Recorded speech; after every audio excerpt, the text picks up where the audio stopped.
안녕하세요. 영화 오디세이를 제가 봤습니다. 조금 이상한 기분이 들었어요. 분명 처음 보는 영화인데 어디선가 익숙했죠. 어떤 장면이 다른 영화에서 봤다는 어떤 그런 의미가 아니라 인터스텔라, 인셉션, 또 덩케르크까지 떠올랐고요. 메멘토와 또 오펜하이머까지 떠올랐습니다. 그런 영화들이 좀 다시 보이기 시작했다는 말이에요. 그 순간 이상한 생각이 들었습니다. 놀란 감독은 이번에 전혀 새로운 영화를 만든 게 아니라 한 25년 동안 계속 만들고 있던 영화를 마침내 가장 오래된 이야기 안에서 완성한 것이 아닐까라는 생각이 들었어요. 그래서 오늘은 오디세이의 어떤 줄거리를 얘기하거나 스포를 하려고 하는 것이 아닙니다. 왜 논란의 영화들이 결국 오디세이를 향하고 있었는지를 한번 이야기해보면 좋겠다는 생각이 들었어요. 사람들은 흔히 논란을 시간을 다루는 감독이라고 표현합니다. 메멘토에서는 시간을 뒤집었고요. 인셉션에서는 꿈의 층마다 시간의 속도를 다르게 만들었죠. 인터스텔라에서는 중력과 시간의 관계를 보여줬고요. 또 덩케르크에서는 서로 다른 그 길이를, 시간의 길이를 하나의 순간으로 만들었어요. 테넷도 그랬죠. 시간의 방향을 아예 그냥 시간 방향 자체를 바꿨죠. 오펜하이머에서도 그 과거와 현재 또 기억과 심판이라는 주제가 끊임없이 교차했어요. 논란을 시간의 감독이라고 부르는 것이 틀린 말이 아니죠. 그런데 오디세이를 보고 나니 생각이 조금 달라졌습니다. 논란이 정말 관심을 가진 것은 그 시간 자체가 아니라 그가 계속 바라본 것은 시간이 지나간 뒤에 어떤 인간이었던 거예요. 돌아가고 싶지만 예전으로 돌아가고 수 없는 사람, 또 무언가를 되찾으려고 하지만 이미 자신이 달라져 버린 사람. 논란에게 시간은 주제가 아니라 그 사실을 보여주는 장치였던 거죠. 생각해보면 논란 영화의 주인공은 대부분 앞으로 나아가는 사람처럼 보였어요. 임무를 수행하고 문제를 해결하고 또 세상을 구하고 진실을 찾으려고 했죠.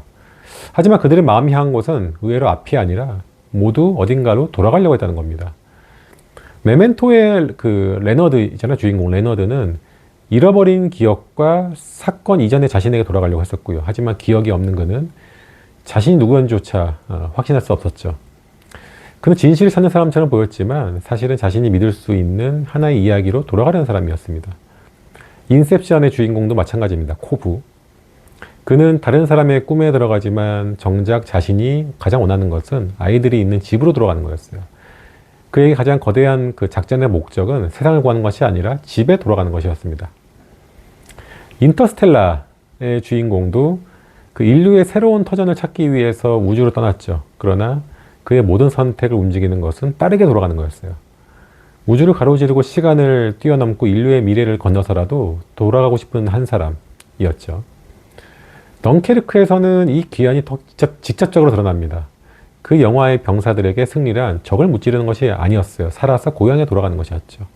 그 영웅적인 정복이 아니라 초라해 보이지만 살아남아 돌아가는 것이었어요. 논란은 그것을 패배가 아닌 또 다른 형태의 승리로 보여줍니다.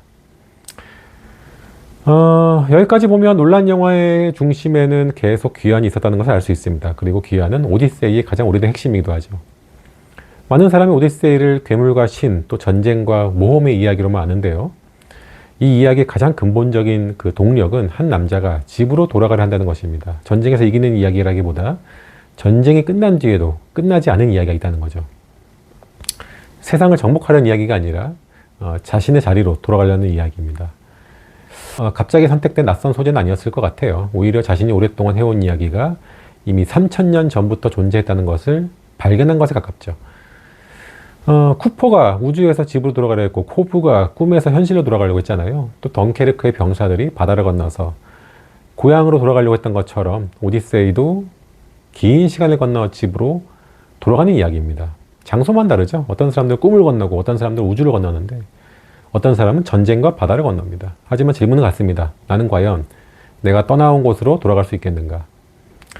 논란의 영화에서 귀환은 언제나 단순하지 않았죠. 몸이 집에 도착한다고 해서 모든 것이 원래대로 돌아오지도 않았어요. 이미 시간이 흘렀고 사람이 변했고 또 돌아온 사람 자신도 떠나기 전의 사람이 아니기 때문이죠. 이것이 논란 영화의 비극입니다. 그의 주인공들은 돌아가기 위해 모든 것을 걸지만 정작 돌아가려고 했던 세계는 이미 사라져버렸거나 변해 있어요. 인터스텔라에서 가장 무서운 것은 그 우주의 그 광활함이 아니죠. 한 사람에게는 몇 시간이었지만 사랑하는 그 사람에게는 그 몇 시간이 수십 년에 해당되고 이미 그 시간이 흘러버렸다는 겁니다. 그 인셉션도 현실로 돌아왔다는 물리적 사실만으로 충분하지 않았죠. 그 현실을 믿을 수 있는지가 더 중요했었죠. 메멘토에서는 애초에 돌아갈 기억 자체가 불완전합니다. 또 오펜하이머도 뭐 귀환은 거의 불가능했죠. 한번 만들어진 건 사라지지 않고 한 번 내려진 선택은 그 사람뿐 아니라 세계 전체를 바꾸기 때문이죠. 오펜하이머가 돌아가고 싶은 곳이 있다 해도 그 이전의 세계는 더 이상 존재하지 않았습니다. 그래서 논란은 돌아가는 사람을 찍어온 감독이라기보다는 정확히 말하면 돌아갈 수 없다는 것을 알면서도 돌아가려는 사람을 찍어온 감독에 가깝다고 보입니다. 이 지점에서 논란 영화에서 반복해 등장하는 또 하나의 주제가 있습니다. 바로 정체성입니다. 나는 누구인가? 기억을 잃어도 나는 같은 사람인가? 꿈속에서 오랜 시간을 살았다면 현실 나는 누구인가? 수십 년 동안 돌아봤을 때, 그러니까 수십 년 뒤에 돌아봤을 때 나는 여전히 아버지인가? 또 전쟁에서 살아 돌아왔다면 나는 영웅인가? 패잔병인가? 역사를 바꿀 선택을 한 뒤에도 나는 이전과 같은 사람인가? 논란의 인물들은 그 공간으로만 돌아가는 것이 아니었어요. 자신이 누구였는지를 그 정체성을 확인하기 위해서 돌아갑니다.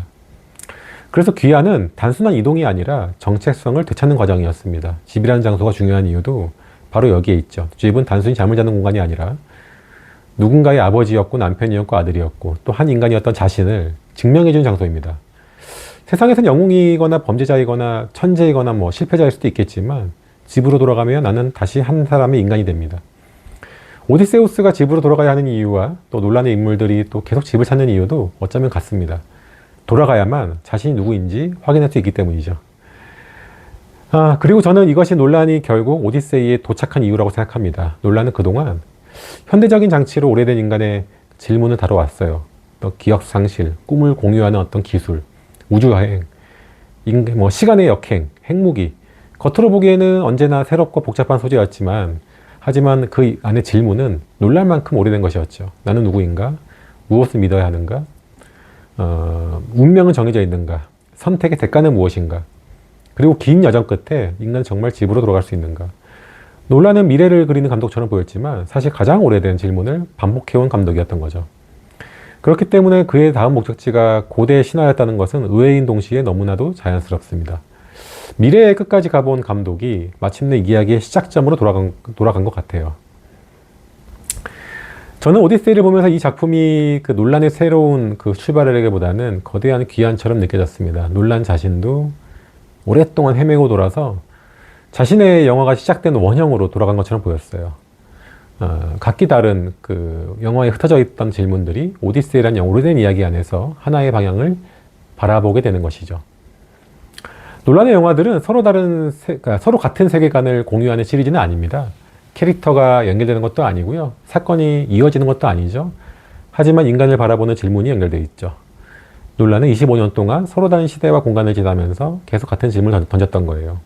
우리는 어디에서 왔는가? 무엇을 잃어버렸는가? 그리고 그 모든 시간을 지나서도 우리는 다시 돌아갈 수 있는가? 어쩌면 모든 인생도 하나의 오디세이인지도 모르겠습니다. 우리는 더 좋은 곳으로 가기 위해서 계속 앞으로 나아가잖아요. 하지만 어느 순간 우리가 정말 원했던 것이 앞에 있는 무언가가 아니라 잃어버린 나 자신에게 돌아가는 일이었다는 것을 깨닫기도 하죠. 순수했던 나, 누군가를 믿었던 나, 또 실패하기 전의 나.